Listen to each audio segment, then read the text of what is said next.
Welcome to the Underdog Sniper Podcast. I'm your host, MGCovers. This is episode 80. This is actually the second take. I tried to record this yesterday and was successful. I recorded it, but realized I didn't have the mic turned on for my MacBook. So I recorded a whole podcast with zero audio. That is so frustrating and probably one of the negatives of technology in general. But I think sometimes you have to forgive yourself and just accept that as a way of life. And sometimes things will not always go your way. It got me extremely frustrated. It actually bled over into my personal life. I had just a challenging day yesterday in general. I let that get to me. And I said I wasn't going to re-record this podcast, but I woke up this morning. I was like, hey, why not? What's the big deal? Go ahead and re-record it. Today is Wednesday, November the 5th, 2025. We have a ton of things to talk about in this podcast. And again, when I started this podcast, sort of the premise of it was to take inside my mind how I think about handicapping. I talk a lot about modeling, which is kind of how I approach sports betting. And we have a ton to talk about, specifically NFL. NFL, very fascinating sport right now. From a modeling perspective, I think most people are getting crushed, and that includes sharps. And I'm going to show you why here in just a second.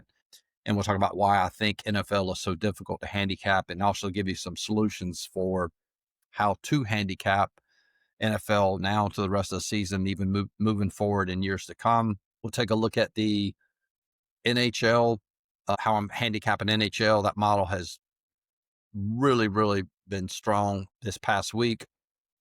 And then made some changes with soccer with the classes model, and I'll show you the results of that. So let's dive into NFL. And before we actually do that, let's look at, I tell you what, let's do this. Let's take a look at the lines from the overall results from last week for NFL. All right, so what we're looking at, this is bookmakersreview.com. And I mentioned to start the podcast, I think most people are struggling to handicap NFL, and I want to show you some proof as to why. Now, what we're going to do is we're going to look at the opening line and we're going to look at the closing line. We're going to use Bookmaker, which is a sharp book. And we've said this before, the most accurate line is going to be the closing line. The closing line takes in sharp money. It takes in public money. It counts for injuries. So when we look at this opening line, let's see if I can pull this up here. All right, so you see the opening line here, plus 3.5 for Arizona. Line didn't move, stayed at plus 3.5. Had no line movement there from open to close. Arizona wins. Look at Denver. This line opens as a pick. It moves against Denver. Pretty significant line movement there in favor of Houston to 2.5. However, Denver wins and covers. Let's look at San Francisco. Line opens at -3, moves down to -2.5. That would mean that line movement would favor the Giants. However, San Francisco wins. Take a look at Indianapolis and Pittsburgh. Indianapolis, probably the, quote, hottest team, one of the most wagered teams in NFL this year. Line opens at 2.5, closes at 3. Indianapolis loses. Pittsburgh wins and covers. And of course, this was the big one here. Model had Carolina here. I'll show you the model in a second. Line opens at plus 10.5 in favor of Green Bay. Line moves pretty significant against Carolina, all the way to plus 13 closing. So that line movement would favor Green Bay. Carolina pretty much dominates that entire game. I mean, they didn't blow them out, but I'm saying they were pretty much leading the whole, wasn't like some miracle comeback. Ends up winning 16-13. Very similar game. The next one, Minnesota-Detroit. Line opens at plus 7.5, moves to 9.5 in favor of Detroit. Minnesota wins outright.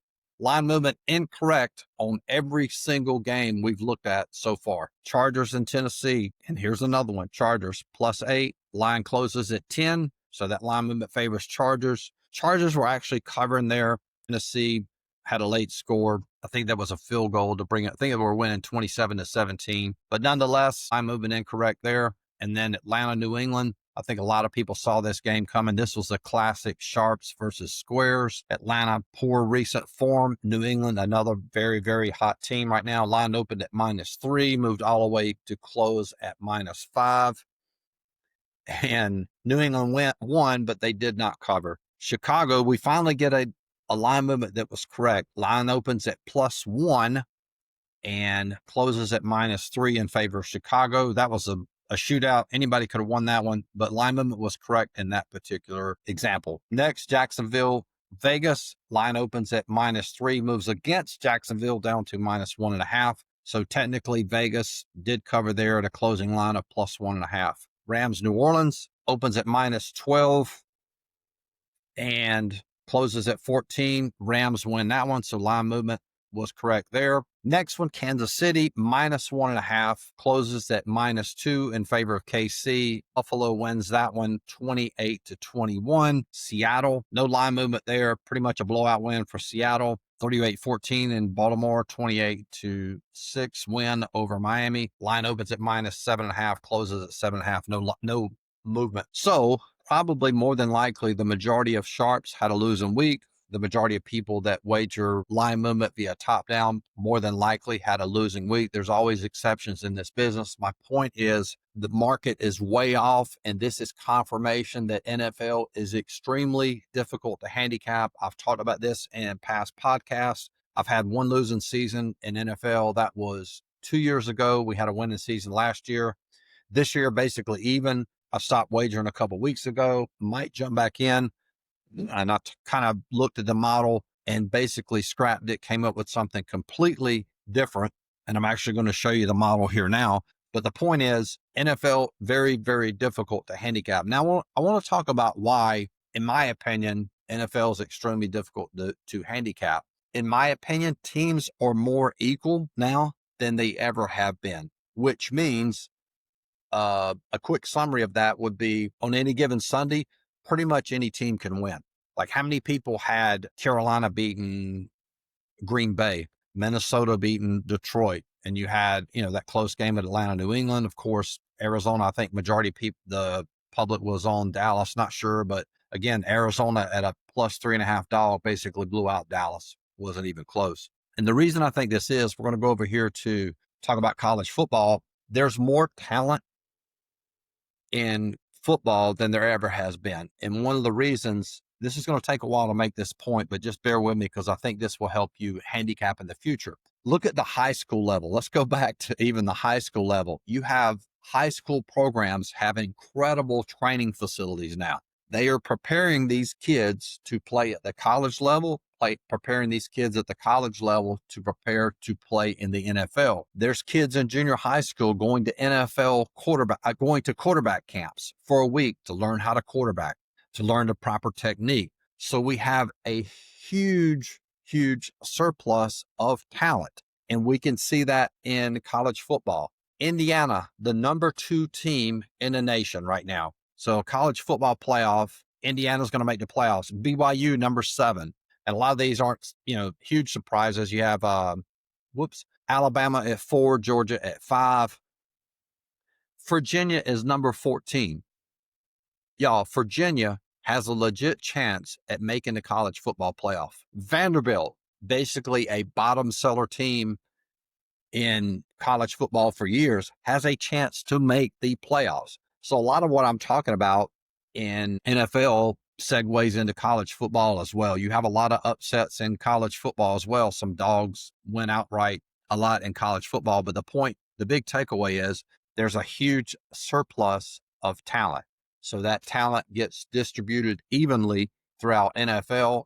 I think that's one of the big reasons why NFL's very, very difficult to handicap. You can't look at a team like on paper, hey, Green Bay has the better record. They should beat Carolina, but that just doesn't happen in NFL. Any team can win on any given Sunday. So with that being said, we're going to segue into the model now and take a look at my lines from last week. And I'm going to talk about this. When I read Billy Walters' book, and this is one of the things you can do to overcome this, is you need to play a lot of volume in NFL if you're going to handicap NFL. You can't look at, say, if you're creating a model, your model has 6 plays. You say, all right, I'm going to play the 2 teams that have the biggest margin. I don't think that's the best way to play it because, again, there is so much variance. And even with the plays we had this week, it would be very difficult to look and say, hey, this is probably a better play than this play. And again, going back to Billy Walters' book, he said in his book, there were Sundays when he would play anywhere from 5 up to 10 games. At most, if you include bye weeks, sometimes there's only 14 games a week. So he's playing 10 out of 14 games. So he's almost playing 75% to 80% of the games in a given week. And conventional wisdom would tell you, hey, the more games you play, you're going to give the books an advantage. That may be true in other sports, but in NFL, I just don't think that's the case. So I think you're better off to play into the variance. What I mean, NFL is very unpredictable. So if your model has 8 plays with value, then it'd be advantageous to play all of those. And I'm going to show you what I did to this particular model. Now, this is a brand new model here, completely new. And let's take a look at it. Baltimore, Miami. You see out there to the right, this is my line for the game. And then, of course, highlighted team is the favorite. So my line had Baltimore -6. We need to have a 3-point differential in order to have a play. Houston was -2. Books line, what was that? -3. So that was a no play. San Francisco, no value there. Now, this is important here. Indianapolis was -2, and the books line was -3, so no value there. And then finally, look at Carolina. Look at my line for Carolina, -7. Carolina wins 16-13. Again, this is why I'm really excited about this model. Completely different model and a completely different approach than I've had in the past. Now, the next one, Minnesota, Detroit. My line was Detroit -1.29. So we round that off to -1.3. And then we actually round it down. If it was -1.7, we would round it up and say my line would be Detroit -2.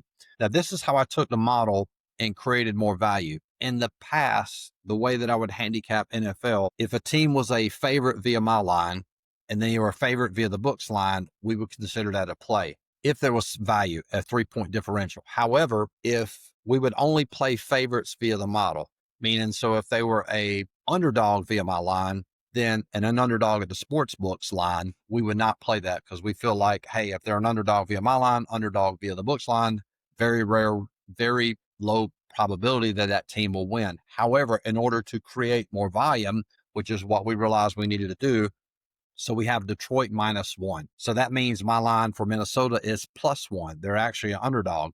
And if you go back to the books line here, we will see that Minnesota was +9.5. So we take 9.5 minus my line of 1, we have an 8.5-point differential. So therefore, we have value via the model. And again, what I did with this, and I'll show you the log here in a second, is this would be a play instead of taking the points. This is another way to increase your ROI is to play Minnesota on the money line, albeit a very high number. Conventional wisdom would say what?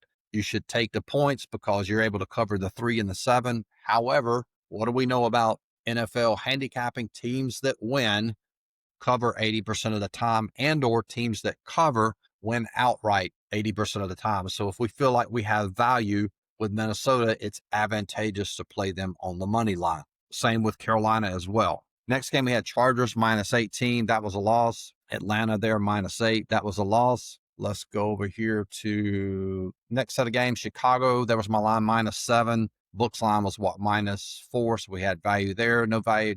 Jacksonville, Vegas. We actually had New Orleans favored against the Rams -4. So again, my lines will look very different than the books line. But again, this model has been extremely profitable. I'll show you that in a second. Kansas City -4. Books line was -2. If that line had been -5, Kansas City would have been a play.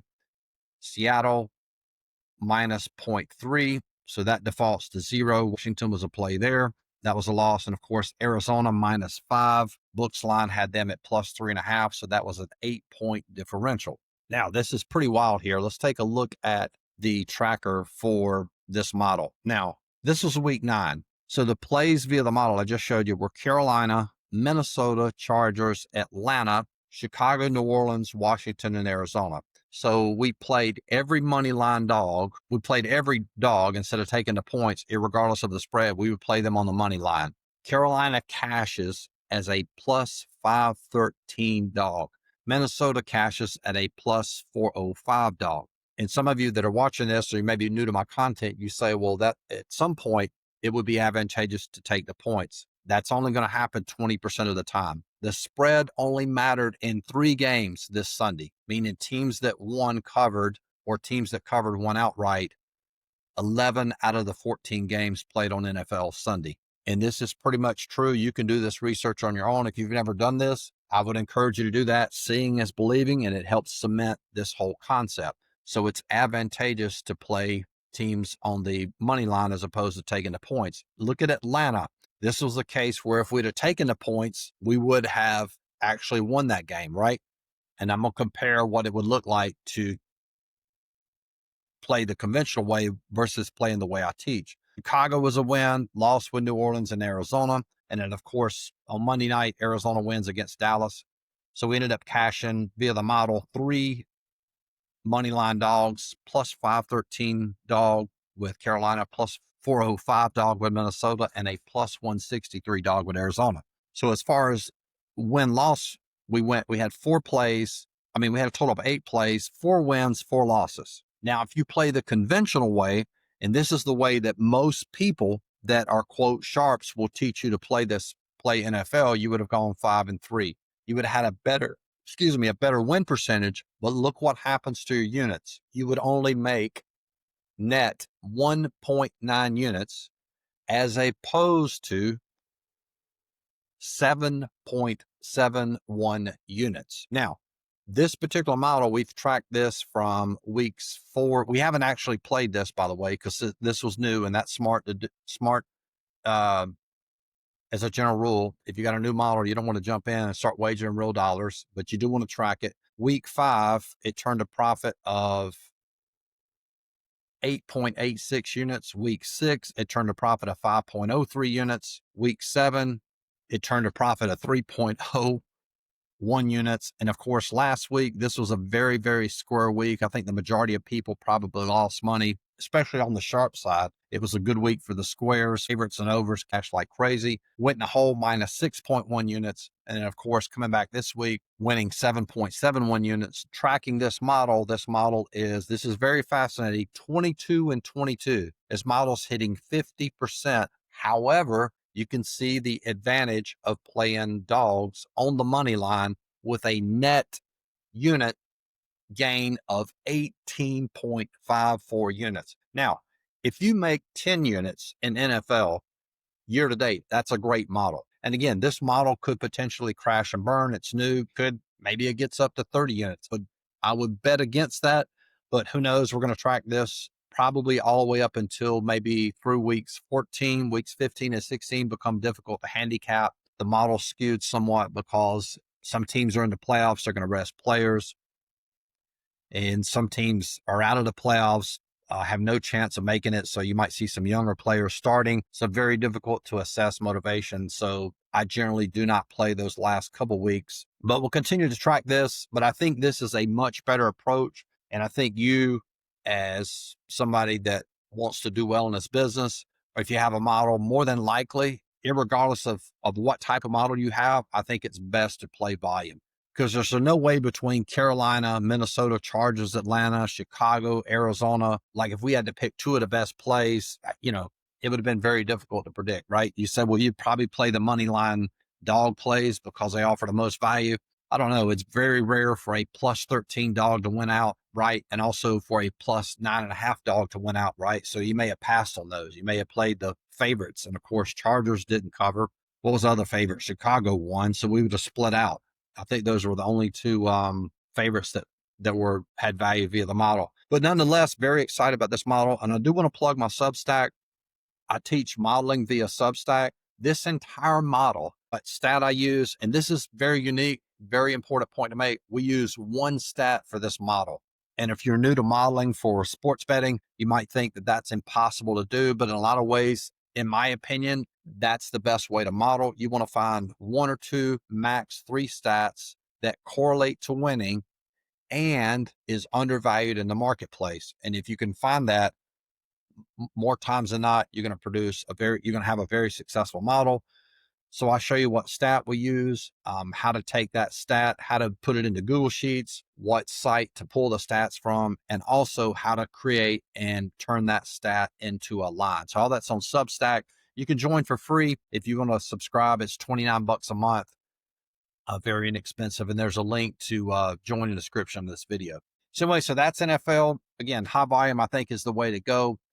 And switch gears here over to NHL. Very excited about our approach in NHL. This is something I tested last year. We've applied it this year. It's looked really solid. Year to date, I say year to date, we've tracked this, I think, since 10/13. So almost a month worth of data, 35 and 23, 15.72 units. Very excited about the potential for this. And I'd ran a Monte Carlo simulation, which is a way to gauge if your model will be profitable long term. And I think this only had like a 2% chance of finishing in the negative. So super excited about this. We'll continue to track this. And we're looking at, I mean, it's only November the 5th. So we have all of December, all of January, all of February, all-star break for NHLs in February. So we could probably wager NHL all the way through March. Haven't started tracking NBA. I got a few things that I'm testing. Model looked really good last year. So I hope we can have some success with that this year. And then, of course, classes model. Do want to mention this for soccer. Again, if you follow me for any length of time, this is a sport that I've probably spent more time handicapping soccer and created, I would say, probably at least 10 different models. And I really believe this is the best way to handicap soccer, is using a classes model. If you're new to my content, we're basically using what you would have in, very similar to like horse racing, where you have A class, B class, C class, D class. So we assign each team one of those, and then we have some particular rules that we use, very specific. So this is a 100% plug and play model. Now, what I did change here, I was using ChatGPT. I love ChatGPT. It's a very helpful resource. However, at times it will make mistakes. And when I would ask ChatGPT to create a classes model, it would change it every time. So there was a lot of subjectivity factored into that. And I didn't like that. So what I did was I went back to the other model that had success. It had a very low ROI, probably around like 6%. And it was very chalk heavy, meaning it played a lot of favorites. And it was up over maybe like 6 months, about 10 units. So it was successful. So what I did was I took that stat model and then created a way to use those stats and convert that into classes model. So now it's very easy to take my stat model and turn it into a classes model. And this model has done really well. Again, we have a limited sample size. I understand this. At best, with any soccer model that I've tracked, you're going to probably come under 50%. That's just the way it is long term. It's a three-headed monster. You have to handicap, 3 different sides. So it'd be very difficult to have a traditional win percentage of 50% or higher. However, year to date, since 10/25, 13-9 up 10.54 units. So this is set up to play a lot of dogs, which is very important. And one change that I did make, I went back. The other model had a lot of downturn. And what that means is it would crash and burn. There'd be days where I think one time it went down 10 units. One time it went down 15 units, literally in like one day. Overall, it was profitable. It was up about, I think, 25 units, but I wanted to eliminate that downturn. So what I did was I just focused on handicapping the major leagues right now, which is EPL, Bundesliga, French, La Liga. Not sure if I'm missing something else. The major ones. And then, of course, in the spring, we'll probably just do Brazil Series A and MLS. This cuts down the volume tremendously, because there were days where we would have like 10 to 15 units. 10 to 15 plays, and very difficult. That takes a lot of your bankroll. So you can see they're 11-3, only 3 plays, 11-2, 3 plays. And I think 10/25 and 10/26 was a Saturday. So on this Saturday, we only had 4 plays. Here we had 5 plays.